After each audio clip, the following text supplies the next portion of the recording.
1051. Power 1051 is the Breakfast Club. And we have our Haitian brother. You didn't wear the Speedo. No, I did. He did not wear the Speedo. They told me It's you under were the going to wear the sweatsuit. Speedo. Well, I mean, what I did, I was listening to you, and I saw I got donkey of the day. Absolutely. But the week before. You earned donkey of the day. The week before. I earned donkey of the day for the Speedos, you know, so. Do you regret that decision? First of all, right, the pick with the Speedos, just so you clear on that, that's an old pick. I'm part of a bike club, right? Mm-hmm.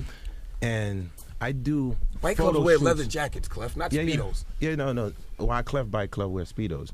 Right? So Bike the Club. Wyclef Bike Club wore Speedos at the time. That's actually an old photo shoot. And those photos are actually up on Facebook or Instagram. Mm-hmm. This comes from an old photo shoot shot that I Now, was Clef, doing you at this tweeted, year. I turned 43 today, and I look and feel 26. That's right. You said what I tweeted, but the picture that you're looking at, if you look at my Instagram, you would have been seen that picture.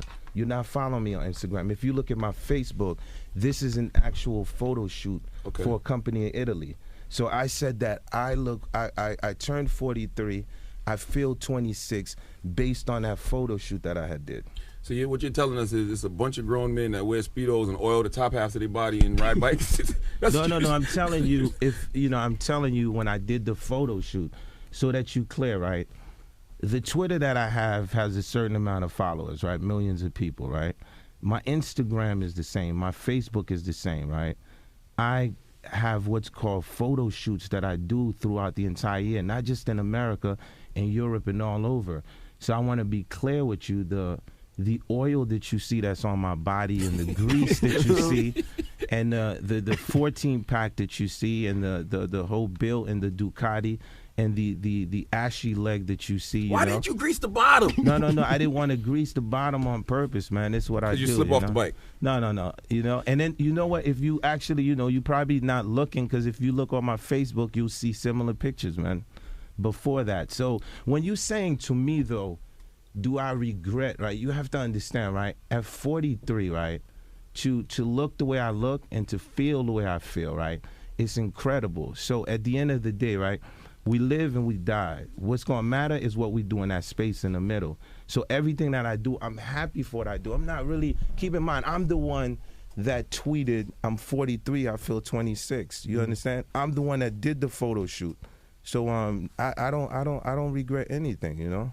So you're still in that. You're myself. still in that condition now. You still look that same way as you did in that picture from whenever. I'ma always look like this. I'm gonna. What do you have on under the sweatpants? Well, how you asking me what do I have on under the sweatpants? You showed it. You want to see what I have No. on under the No, sweatpants? please don't. No. Oh my God. You asking me what I got under the sweatpants? I'll show you. This is what I have under the sweatpants. You ask, I show. Oh my goodness. Excuse me, sister. Okay. Awkward. And you be the guard. You the guard, and you asking what's under my sweatpants. Listen, you showed us. Well, man, let's show you what's under my sweatpants, man. So it's not a hip hop midlife crisis you're going through. I did you notice that I tweeted? Notice on my Twitter, right? There's a problem here, right? The problem is, as serious as I am, right? You just saw I saw a Mano. I'm a clown. I love the humor of what I do is what's funny. Keep in mind, I'm retweeting. I put the picture up, right? And then I'm retweeting everything about the picture.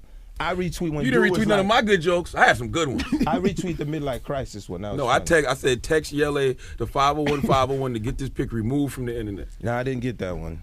He probably had a whole lot of tweets coming through. Sometimes He you know don't I got see a 'em lot all. of tweets coming through. Now, can we talk about your book for a second? Purpose, Wyclef Jean, an immigrant story. What made you decide to finally put this book out? And you really did tell a lot of very personal things that most people don't do when they put out an autobiography. Now, you put you in the whole Hall of Fame because of that book. You were definitely in the Hall of Fame. You know, the first part of this story that I like to say is I apologize to my wife. Like I always say this first before I even get into this, because understand, in the process of writing this autobiography of myself, you know, there was stuff that she probably was supposed to see before the book came out. You feel me? Oh, damn. So So you didn't tell her? What was Understand. Once again, I'm telling y'all the story, just like the Speedo. I'm putting it out there for you. So, right? And it's crazy because she, after reading the book, she wrote a chapter. Like, she wrote her own chapter that I told her, give me the chapter because I'm going to post her chapter up. And it's called, I think, a strong woman or a wife behind a cheating husband at the time. So she wrote her chapter, you feel me? So I ran for president. Which you can never do again after putting out that picture of... Actually, you see who the president of my country is? Nah, who did get elected? First of all, if Arnold Schwarzenegger was the governor... That's true. Come on, he like, used what to are wear you telling Speedos me? too and oil his top half of his Come body. on. Yeah. And he had a baby with the maid. I got a chance to be governor if I want. Okay, Feel me? Okay. true. All right, cool. And so you throwing me off. So listen, after I ran for president, there was a time where I was like, I had a book situation with publishers already because I have 7 books that I'm writing. This is the first of 7. The idea is, when do you put the book out? Which is more, because if you have the deal with the publisher, then you got to figure out, okay, what's the time that I'm going to put the book out? So I didn't time when the book was coming out. I did the deal with the publishers, and they put the time of when the book was coming out. And I knew with the book, the most important thing is when I'm reading books, and I'm on a plane, I'm more like to just listen to the audio version. And I'm always intrigued by the first 2 or 3 chapters of a book, deciding if it's gonna keep my attention. And what I've learned is nothing's really a secret, right? If you, and God knows it's a secret, but if you and more than 100 people know it, that means eventually, think about like when we look at the internet now, or we look at movies coming out. I even was watching a movie on Marilyn Monroe, and it wasn't even the main dude. It was like some intern saying, well, when she hang out with me for a day, this is what happened. So eventually there'll be different Fuji stories coming out that are not Fuji's in the next 50 years. I guarantee you that. So it was just important for me to lay the autobiography beyond the Fuji Fire chapter, which is a chapter. The book starts off with me in the earthquake in Haiti, and it finishes with making it in America. So the idea is, when kids read this book, I just want them, because you got kids right now that are working in fast food restaurants. You got kids right now cleaning the bathrooms. You got kids in the projects right now complaining because they want a new pair of sneakers. So when dudes is reading, yo, Wyclef ate dirt, he used to really ride a donkey to school. You know what I mean? Even though I got donkey of the day, like that I deserved. You know what I mean? It looks like a greasy piece of griot on that picture, Wyclef. No, you know, for those who don't know what griot is pig. Charlamagne, I want to be clear with you, man. I do not look like a pig on that picture. I didn't say you look like a pig. I just said you look like the cooked meat. I'm just saying, like, you know, this is. It was cooked. I'm not talking about the raw pig. You know what, man? I'm done with this interview, man. I figure I'd take a moment. Nobody believes you. You guys, nobody believes that you was walking out with Wyclef. So look. You've been in this game too long. So listen, in the pic, actually, I didn't look like a piece of griot. I look like a piece of griot, cabrit, and bourik. Just so you know. So that's like the pig. Listen, that's the pig, that's the goat, and that's the You could be the new Old donkey. Spice man. You look like you should have been put on the me beach up on a riding a horse. commercial. No, I didn't do that. Somebody put me up on a horse. I see somebody with a dolphin. I saw you But on he a dolphin. looked like he should have been on the beach riding a white horse backwards. Well, Like, let's get back to the book. Spice. Now the Lauryn Hill part. Now I can't. Yeah, as a man, Fuji Fire. The Fuji Fire. Okay. As a How man, could you be mad at Lauryn Hill when you were married? yes. Well, the first thing is, right, including you and including you, right? So if we are to talk as men and we are really to expose each other's personal deepness, right? If we was just to have a conversation as men, as if we're not on the radio, right? Right. I do not pin myself as the only man in existence that was doing what I was doing at the time. Absolutely What not. I did was, though, I pinned myself as, if you read the story, I don't diss the Fujis once if you read the entire chapter. At the time, you have what's called, I call it like the Caesar complex.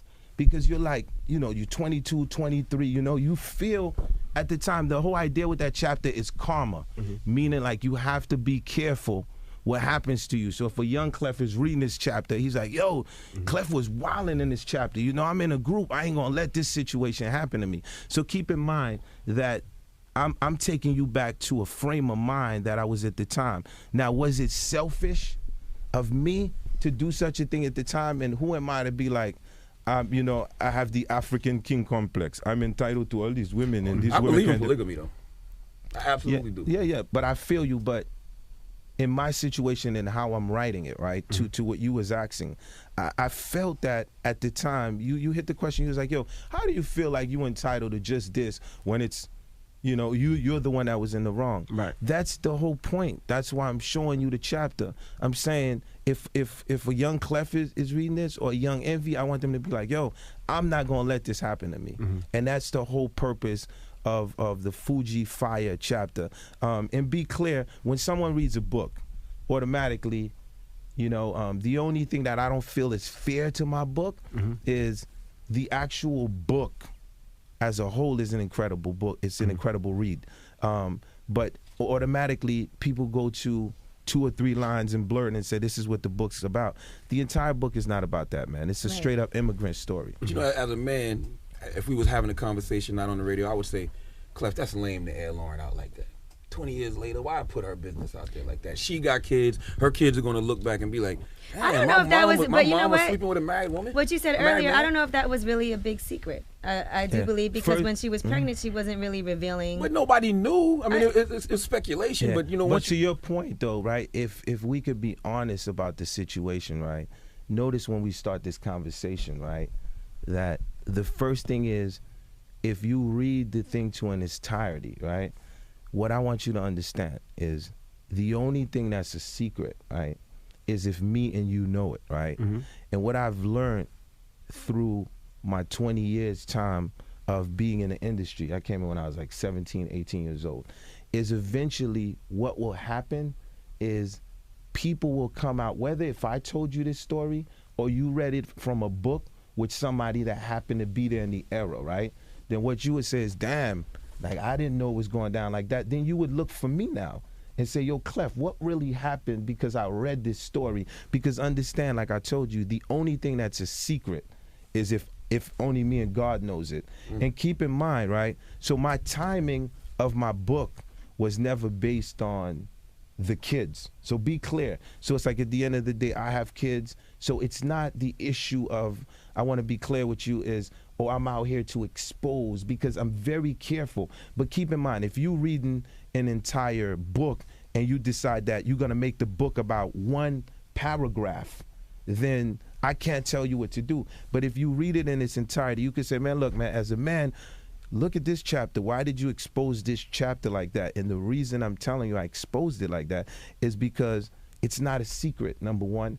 And number two, stories are always told, when it's not told from the main people, it's always tainted in a form where you have to make your version of history. Come on, how many books that we read back in the days, and now when we look at them, we comparing them to real history, and we like, this was a lie, that was a lie, this was a lie. Right. So it was important in the, it's an autobiography. So when did you grow up and say, you know what, I'm gonna stop? Because a couple of years ago, there was another picture that said that surfaced. I think it was your manager at the time. Yeah, but keep in mind, right? He wasn't in the Speedo, though. Yeah, I wasn't in the Speedo. But keep in mind, right, once again, right, if you read my book in its entirety, right, and as a man, right, I never paint a picture that I'm ever perfect, right? I always show you a picture of saying, if I make a mistake, I've made a mistake, I'm going to go through it and I'm going to handle it. So, because keep in mind, right, if you follow the Wyclef doctrine, right, and you really listening, every 2 dude that's listening right now, they on the creep. It's a matter of time. Like, absolutely, it's a matter of time when it's gonna blow up in your face. But the idea is like, can you go past that responsibility and deal with it? So meaning, like, beyond that, you gotta understand, the girl that I chose to be with and said that this woman gonna be my wife, right? The girl that I chose to be with, the girl that chose to be with me, this is before the hype. Right. This is in the hood. You know what I mean? This is like Newark, New Jersey. This is like we kids holding hands, leaving the hood, going to the rich section, playing "This Is My House" and "This Is Your House." So for me, at the end of the day, stability is the most important thing. Because guess what? As the entertainment world that I'm in, the snap of my finger, it's not a thing that, exactly, it could be gone. But the snap of my finger, it's not a thing that I want, that you can't get. So you pick up the phone, it's Mr. Jean, Mr. Jean, Mr. Jean, this. So the idea, though, is not, because you notice when an artist don't say something and then you figure it out before the artist, and then there's a whole facade of an image which is painted on the artist, it makes you look at them different. With Clef, I mean, you was at my show. It's like what you see is what you get. And whether if it's serious or whether if I'm not taking myself serious, at the end of the day, it's important that I feel good inside at the end of the day. I've always respected you. You know, I've always respected what you stood for. But I just don't understand why you would blow Lauryn Hill's spot up now. Because if she'd have stood up at your wedding and said, hey, we've been having sex, you'd have been looking at her like, what the hell are you doing? But listen what you said, though, Charlamagne. You said you don't understand why I would blow up Lauryn Hill's spot right now. Once again, I'm telling you that I am not blowing Lauryn Hill's spot up right now. The book was publishers, right? You do a deal with a publisher. The book is scheduled to come out at a certain time. The chapter that you're referring again, once again, is called the Fuji chapter, which is a very small part of what my book is, right? In the course of history, long after us, 100 years when we all turn to dust, right? I really don't think the relevancy of this book is going to be based on me blowing up Lauryn's spot. I think the relevancy of Wyclef Jean legacy is going to be based on the fact that it was an immigrant story. So I just want to be clear with you. So you are entitled to feel like that, but if you read my book as a whole, you'll be like, okay, I fully understand where he was coming from. Do you think you're responsible for Lauryn going crazy? No, I don't think that I'm responsible for Lauryn. First of all, I don't think Lauryn's crazy. I clearly said that. No. I clearly said that. If y'all follow historically what I've said, I just felt personally that there was a situation where I felt that she was bipolar. I didn't feel like, I know people that's crazy, but I also have seen syndromes of people that I feel one day they're a certain way, another day they're a certain way. And that was more of what I expressed, right? Now keep in mind what we're talking about here. If at one time this was what it was with me and her, like what? As many years ago it was. After I left, somebody else came in the picture. So at the end of the day, I don't feel that the idea of what she's going through, how she feels like, I'm not that powerful, where it's like I'm the one that created this whole situation of her going crazy. Well, I just want to say, I mean, I understand what you're saying, because yes, it's true. Like, we've heard a lot of rumors about what happened. I think a lot of it, I lived in Jersey, you know, for a period of time. I went to school with Lauryn. Okay, you went to Columbia. Yeah, I went to Columbia and everything. So I remember that during the time period when all that was happening, and there was a lot of speculation, you know, that you two guys were dating. So I think in the book it is very brave to put out your side of the story of what really happened, what really went down. I remember when she was pregnant, nobody knew, you know, she didn't want people to know who the father was. And then there was speculation, well, maybe she doesn't know for sure, you know, because she's not putting it out there. So it was good to read it from your point of view. I did hear that she has done a song addressing the whole situation that's coming at you or something like that. Well, recently. that would be great, because you know what that does? Psychologically, it's good for therapy. Yeah. Because at the end of the day, that would be great. So the idea of the fact that she would be doing music and actually could be focused energy towards something. The music hasn't been too good recently, though. Yeah, but I'm just saying, so first of all, with music, it's two parts to it, right? So I think one for me, it has to be a trust in the studio, right? So thank you so much. So for me, it has to be a trust in the studio. So I'm a producer. I'm a composer. The first thing I do when I go into the studio, whether if it's Shakira, whether if I went in with Whitney Houston, Michael Jackson, the first thing I say to an artist is I say, are you going to be able to trust me? Meaning, like, so as a producer, the first thing you got to do is, because it's a big thing. Right. If you say, I'm going to put my career in your hands, because you basically, like, You know, it's like when I was doing it with Shakira, she's like, okay, I know you got me. You know, when I wrote My Love for Whitney Houston, it's a brave thing for an artist to do that. So I even think, like, you know, after we did the Dave Chappelle block party, remember everyone was trying to get us together, they couldn't do it. We did the Dave Chappelle block party. I really felt like we had a shot, but I felt like the shot would have been based on, you know, can the trust factor be there? You know what I'm saying? So once again, I think vocally, she's incredible. I just think Not anymore. vocally, once again, vocally, at the time she's incredible, right? Vocally right now, she can get back to where she got to. It, you know, because at the end of the day, right? If you look at the course of history, we've had great artists with great vocals that have been through situations. I feel that if she focuses, she can get back to where she was at. I think musically, once again, production-wise, you always got to stay with the pulse of what's going on. And I think for me as a lover of music, that's always been a natural passion. Shalimar the God, once again, right? You said who took the picture. Chip took the picture. No, I'm kidding. Chip said I ain't take that picture. I wasn't there. I was nowhere near. The picture was took by a photographer that was part of a photo shoot. And there's tons of pictures that are like that, you know. And actually, there's gonna be a calendar. No. There's a calendar? No. Stop. A calendar? Stop right now, Clef. Stop. Yeah, there is a calendar in the man. future. Stop it. Stop it. I'm not gonna lie. No. So you're not gonna pick it up? No, man. All right, you're good, looking. all right. Come on now. You starting to act like an urban model now. No, You're like I'm just Superhead. making You got sure. the Lauryn Hill. I'm telling you, but airing this what I'm people saying, out that though. you had sex with. You doing photo shoots. Like, Look, straight stunting. No, now, Listen, Clef. listen. Stop it now. The God. You are a legend. Stop it. I got you, but the calendar's already been done. No, Clef. No. The calendar's a year in the Clef, you're a making. legend. Stop it. And you know, and photographer in the bottom of the calendar, it says Chip from Queens. Oh man, Chip. Chip cannot come back to Queens now. Chip, your shirt say real drum. Please talk to Clef, man. Hey, no cursing on the radio.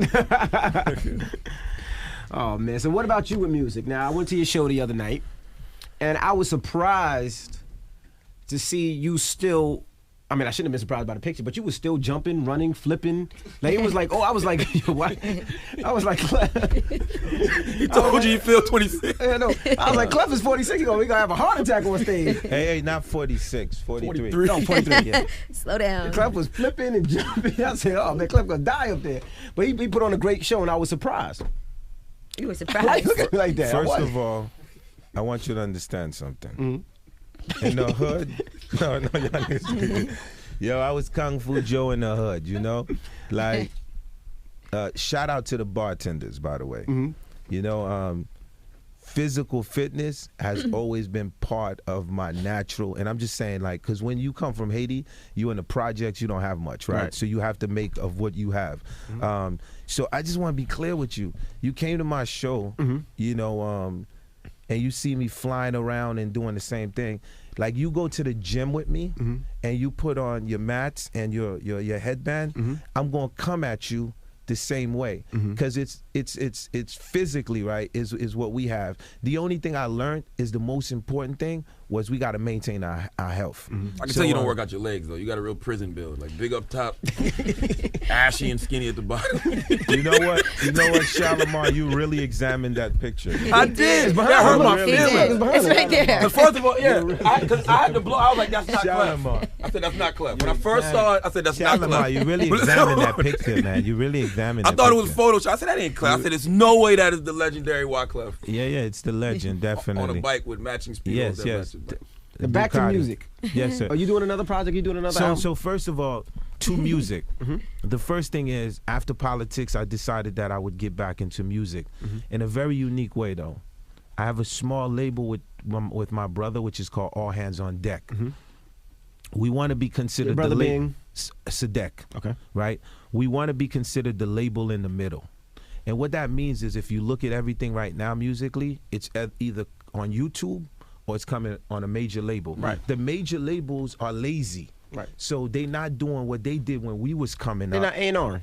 Yeah, but the A&R factor is, this is why we can have this conversation, is because that space in the middle. Because the economically, the banks in Europe are going down, so the money that the majors used to get, they don't get that. So we're focused on the space in the middle. I have an artist by the name of Jarena DeMarco, half Dominican, half Brazilian. An artist by the name of Trini. Trini is originally from Trinidad, BK. There's an artist I'm working with right now named Chris Cab, Cuban background. He sounds Sting.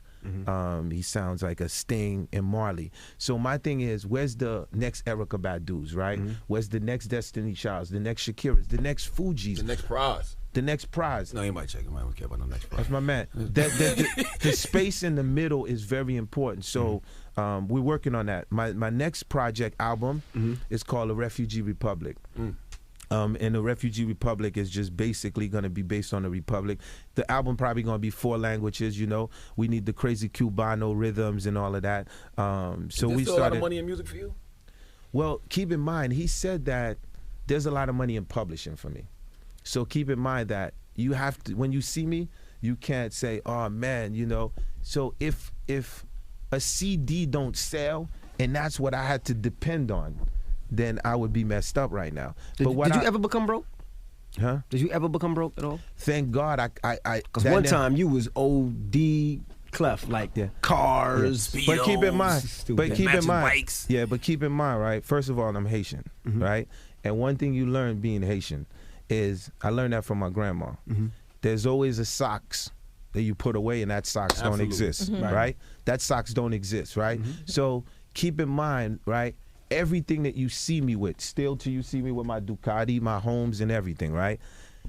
I've never, and I will never be in a situation, fam, where I came to America and I don't have a bank that, you know, at the end of the day, my daughter is all right for the rest of her life. And the kids that she have is all right for the rest of her life. So for me, that's what matters. But keep in mind, when you was like, yo, there's a time that you wildin', right? Everything that I ever bought, from an F1 McLaren on down, right? In my headset, I wasn't buying a Lamborghini. So if I ever wanted to sell the McLaren, I knew the worth of the McLaren and what I would get to the McLaren, right?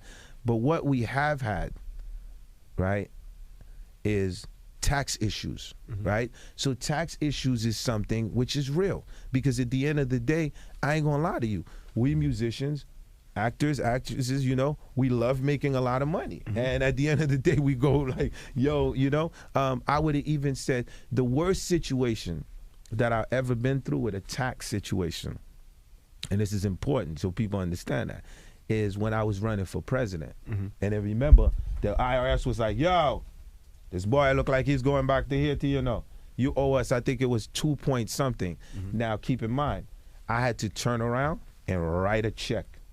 I didn't tell you I had to, so, which means like at the end of the day, you know, I had to go to the well and say, yo, I'm gonna write this 2 point something, but it's because of the fact that I was able to understand my grandmother's doctrine, where you have to make sure that you're saving something in that sense. And what about Yale? Yeah, do the accusations of you know, I guess stealing money? Did y'all read our response to the New York Times? That you weren't involved with. Yeah, man, we have the response, and it's important that y'all read the response, because what we did was, Ulock, who was running the foundation at the time, he responded to everything with every point they made. We said that's not what happened. This is exactly what happened. But now this is the real question. I came 96 with a Haitian flag on my back when it wasn't cool to be Haitian. Right, not at all. Right? People looking at the Grammys, they like, yo, what's this? I remember being at the Grammys and backstage, and I said, I'm not going on without my Haitian flag. So I brought the Fugees to Haiti in 1997. In 1997, I saw the struggle of what was going on in my country. 2005, I started Yele. This is no earthquake. I started Yele. I was bringing Angelina Jolie. I was following it. I was bringing everybody to Haiti. I remember. Because for me, it wasn't about, I wanted them to see Haiti like they saw Jamaica, like fly. Meaning like, okay, you know, we got Port-au-Prince, we be getting busy with the Uzis and all that, but we also got our version of Montego Bay, which is Jacmel, showing people the two sides of the country, right? Scholarships for kids, when I tell you the amount of scholarships that we gave through, real talk, right? This is the real talk. When we went back to Haiti in 2005, Aristide was leaving. The gangs were in control. If you look online, look at a documentary which is called The Ghost of Cité Soleil. It's about the gangs in Cité Soleil at the time that were taking hip-hop names. Look at this online. There was a kid by the name of Haitian Tupac. He named himself after Tupac. You have 50 Cent. These was the gangs like the favelas when you watching City of Gods. I get a backpack. My cousin Jerry Wonder, my man Seth, I said, we going to Haiti to talk to these kids because there was like the only one they'll listen to is Clef at the time. When I went to Haiti, the NGOs was having problems. When they was bringing their trucks in the slums, they was getting carjacked and they couldn't bring the food into the slums. I went with my crew and told these NGOs at the time, because I didn't know what the World Food Program, I said, let us bring the food for y'all in the slums. They was like, no, y'all can't do that. And at the time, they got a warehouse full of rice. So we went to the Dominican Republic, fam, with my money. We purchased rice. We purchased pasta. We had a videotape. ULOC videotape. ULOC went in the hood.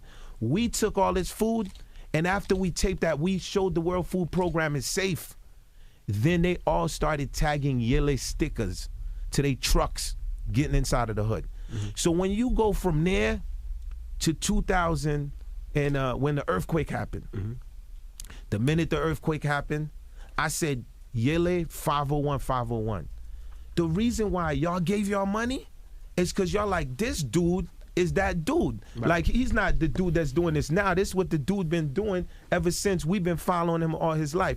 But keep in mind, if Yele raised $16 million at the time and the Red Cross raised $250 million and you have over billions of dollars that goes in aid, why every couple of months the only foundation that they keep coming back is to Yele?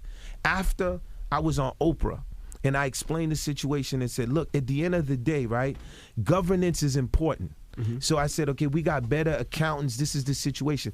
And like I said, the reality of it is this was not a celebrity charity for me because y'all seen how I started it. So when someone accuses me as Wyclef Jean of saying that, you know, I took my charity money and basically used my charity money for my personal interest, naturally that hurts, right?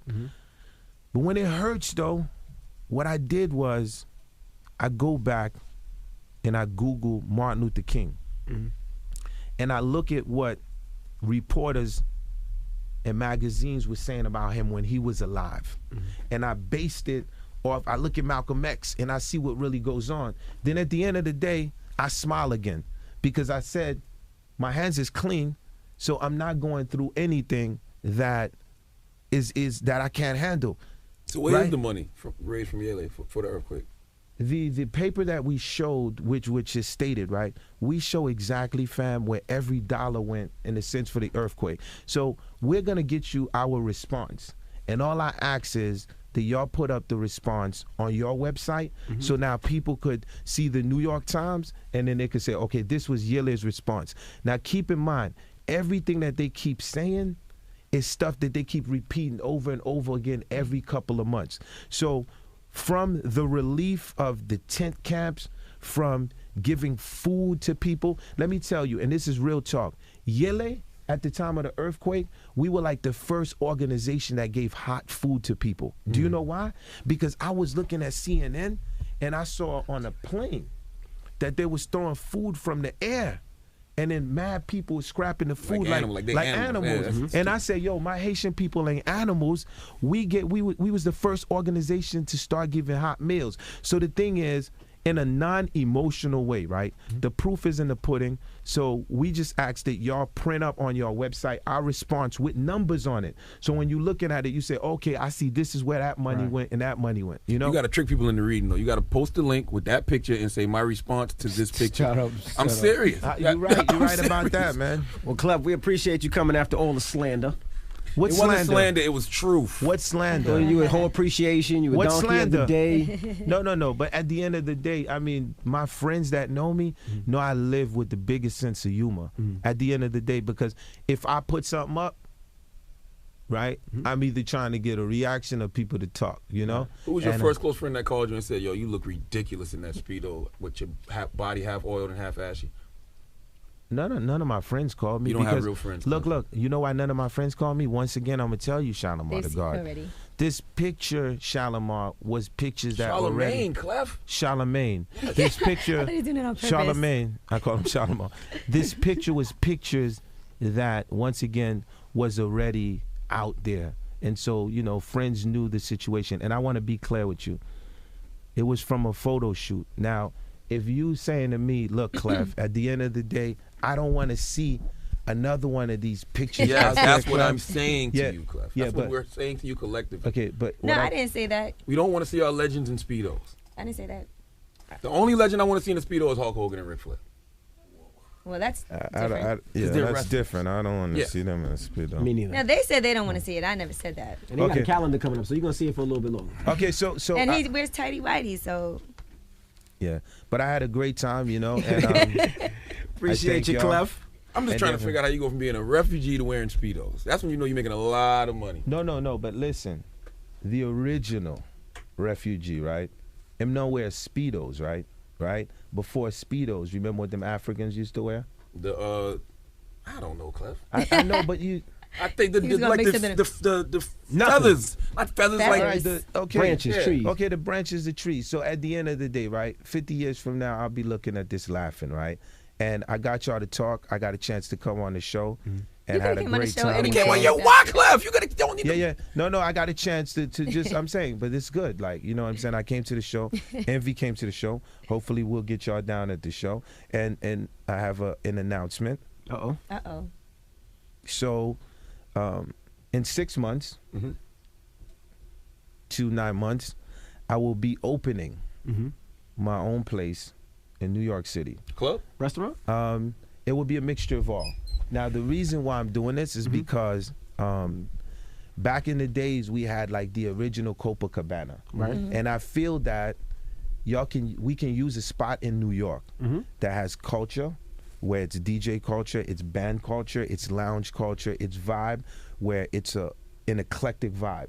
So I'm just letting y'all know in advance. So we'll have international night where all cultures share. So I look forward to seeing y'all. That's nice. I love with that. food, dope. with music and vibe. That's So- exciting. And it's gonna be called the Refugee Lounge. Dope. That's So- awesome. You know where it's going to be? It will be in Manhattan right now. We're negotiating, and I'm I'm gonna give Pra the job. no Prize is doing his thing and stuff. You know what I mean? I'm gonna Let him bartender something. Shut up. you know, man, you man, you are something else. It's the Breakfast Club. It's Power 105 on his Wyclef.